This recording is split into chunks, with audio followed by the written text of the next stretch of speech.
the most precise and patient military calculation Iran has attempted in this entire war, and it begins with one specific piece of intelligence that Iran's targeting officers have been working with for 3 weeks. They know exactly how many interceptors the Abraham Lincoln strike group is carrying, not approximately, not estimated, exactly. Derived from signals intelligence, satellite imagery of replenishment operations, and careful analysis of every engagement the strike group has fought since the war began, tracking interceptor expenditure rates, replenishment schedules, vertical launch cell configurations across every ship in the formation. 3 weeks of work to arrive at one number, the exact interceptor count sitting in the strike group's vertical launch cells at 1409. And from that number, Iran's targeting officers had designed something that looked like 5 separate attacks, but was in fact one single weapon with 5 components, each wave precisely sized to force the Aegis system to expend exactly 2 interceptors per incoming missile, the standard engagement doctrine for ballistic threats. Not 1 interceptor, not 3, 2, because 2 is what doctrine specifies, and doctrine is what the Aegis system follows automatically. An 8 missiles in Wave 1 forces 16 interceptors, 12 in Wave 2 forces 24, 14 in Wave 3 forces 28, 16 in Wave 4 forces 32, 10 in Wave 5 forces 20, 16 plus 24 plus 28 plus 32 plus 20, 120 interceptors. Exactly the number Iran's targeting officers had calculated was sitting in the strike group's vertical launch cells at 1409, 5 waves, 120 interceptors, 0 remaining, and then Wave 6. Laura Cross had been the Abraham Lincoln's senior intelligence analyst for 2 years. Her job is pattern recognition, finding the signal inside the noise, identifying what an adversary is doing beneath the surface of what it appears to be doing. She had been watching Iranian missile doctrine for 14 months, and she had never seen wave sizing this precise. She writes the number 8 in her notebook at 1409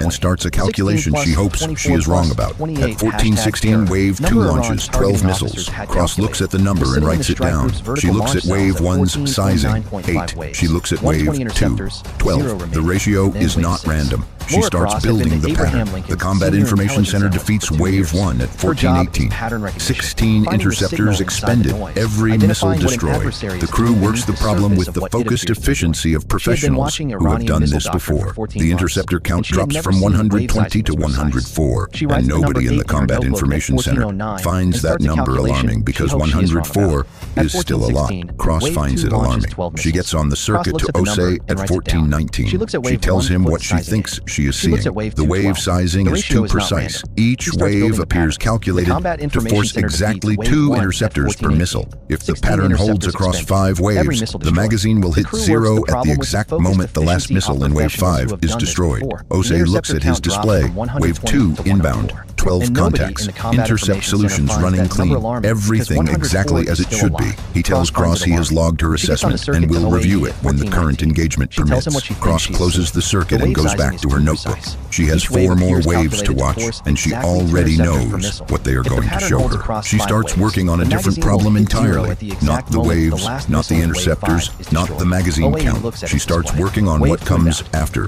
Wave 2 is defeated at 1424. 24 interceptors expended, magazine at 80. Wave 3 launches at 1428. 14 missiles. Cross writes the number down and feels the pattern lock into place completely. 8, 12, 14, each wave larger than the last, each one precisely calibrated, each one taking the magazine closer to 0 in exactly the increments Iran's targeting officers had calculated. She gets back on the circuit to Osei at 1429. She tells him the pattern is confirmed. She tells him the magazine will hit 0 after Wave 5. She tells him there is going to be a 6th wave, and it is going to be the real attack. Osei looks at his display.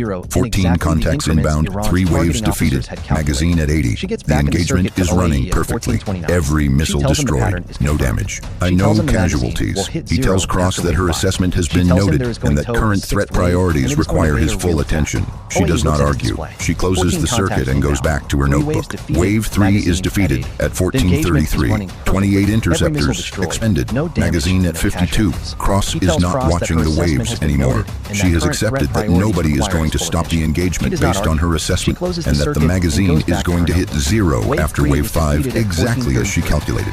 She is working on something else, something that requires her to think like an Iranian targeting officer for the next 14 minutes. Iran knows the strike group's interceptor count. Iran designed 5 waves to empty it precisely. That level of intelligence about the formation means Iran also knows something else. Which launchers the United States has already destroyed in this war, and which ones are still operational. The Hawkeye has been tracking every Iranian launcher's radar emissions throughout the entire engagement, but Cross is working backwards from a different direction, from what Iran still has left, not from what it has already used. She pulls up the strike group's battle damage assessment database. Every Iranian launcher that U.S. and Israeli strikes have confirmed destroyed since February 28th. She cross-references it against the known locations of every Sejil 3 capable launcher in Iran's pre-war inventory.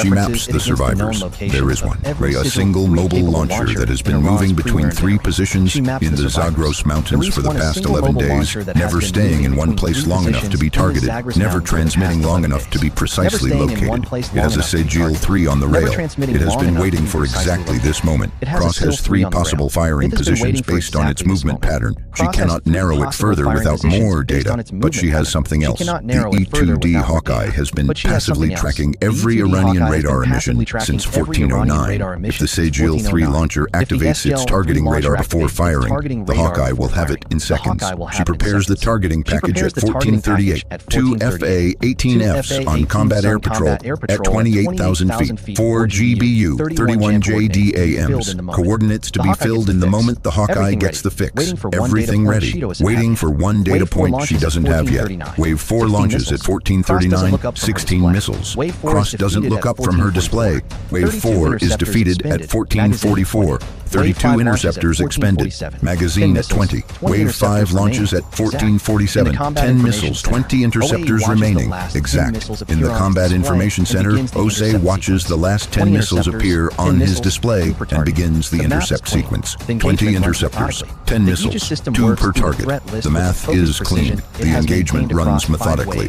The Aegis system works through the threat list with the focused precision it has maintained across 5 waves and 47 minutes of continuous combat. At 1452, the last missile in Wave 5 is destroyed. The magazine hits 0. The tactical display shows nothing inbound. Open ocean, empty sky. The Combat Information Center fills with the particular silence that follows a completed engagement. The silence of a crew that has just defeated 5 waves of missiles without a single hit, without a single casualty, and is beginning to feel the relief of a threat that appears to be over. Cross is already on the circuit to Rear Admiral James Carver in the flag bridge. Sir, the magazine is empty. There is going to be a 6th wave. Single Sejil 3, 1 launcher, Zagros Mountains. The Hawkeye will have the fix the moment it activates its targeting radar. I have 2 Hornets ready with JDAMs and a targeting package waiting for coordinates. I need you to authorize weapons free on the Hawkeye's fix the moment it comes in. Carver had been in the flag bridge since 1409, watching 5 waves of missiles get defeated with textbook precision. So he looks at his interceptor count display, 0. He looks at Cross's targeting package on his secondary display. He looks at the tactical display showing nothing inbound. He picks up the Hawkeye circuit at 1453. Confirm any new emissions southern sector immediately. At 1454 and 11 seconds, the Sejil 3 launcher activates its targeting radar in the Zagros Mountains. The Hawkeye has the fix in 4 seconds, accurate to within 18 meters. It transmits the coordinates to the Combat Information Center at 1454. Cross fills in the final field of her targeting package at 1454. She transmits it to the 2 FA-18Fs at 28,000 feet. Carver authorizes weapons free at 1454. The Sejil 3 launches at 1455. Its solid fuel motor ignites and the missile begins its steep climb from the Zagros ridgeline toward a carrier strike group with 0 interceptors, 0 Aegis solutions, and nothing left to fire back with. The 4 GBU 31 JDAMs release from 28,000 feet at 1455. The same minute the Sejil 3 launches, while the missile is still in its boost phase, still climbing, still accelerating toward the Abraham Lincoln 340 kilometers to the south. The first bomb impacts the launcher at 1456. The second impacts 3 seconds later. The launcher, the crew, and Iran's last remaining Sejil, three capable firing position, ceased to exist at 1456. The Sejil 3 is still in the air. No interceptors, no fire control solution. The Abraham Lincoln begins an emergency turn, rotating the carrier so that the narrow bow, rather than the wide flight deck, faces the missile's projected impact point. The same maneuver,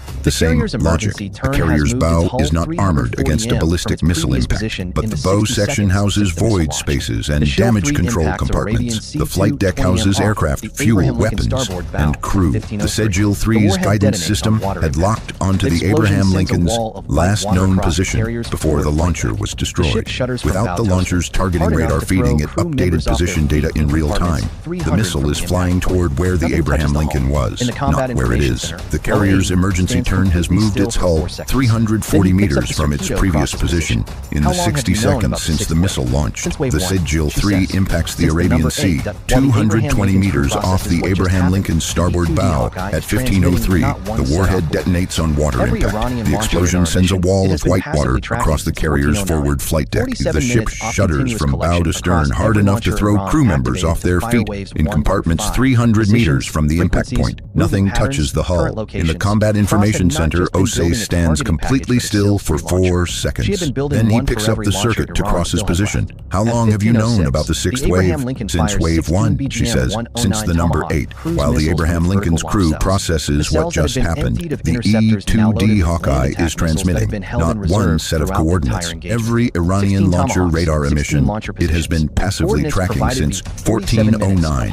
47 minutes of continuous collection across every launcher Iran activated to fire waves 1 through 5. Positions, frequencies, movement patterns, current locations. Cross had not just been building a targeting package for the Sejil 3 launcher. She had been building one for every launcher Iran still had left. At 1506, the Abraham Lincoln fires 16 BGM-109 Tomahawk cruise missiles from its vertical launch cells, the cells that had been emptied of interceptors now loaded with land attack missiles that had been held in reserve throughout the entire engagement. 16 Tomahawks, 16 launcher positions, coordinates provided by 47 minutes of Hawkeye passive collection. The first Tomahawk impacts at 1553, the last impacts at 1558. 16 launchers, 5 minutes. Every Iranian missile launcher that had survived Operation Epic Fury to this point ceased to exist between 1553 and 1558. In the intelligence cell, cross-wrote her engagement log in 2 sentences. Iran spent 47 minutes carefully rationing 60 missiles to drain our magazine down to 0. We spent those same 47 minutes building a targeting solution on every launcher Iran had left. Iran fired 60 missiles at the USS Abraham Lincoln across 5 precisely calculated waves, a plan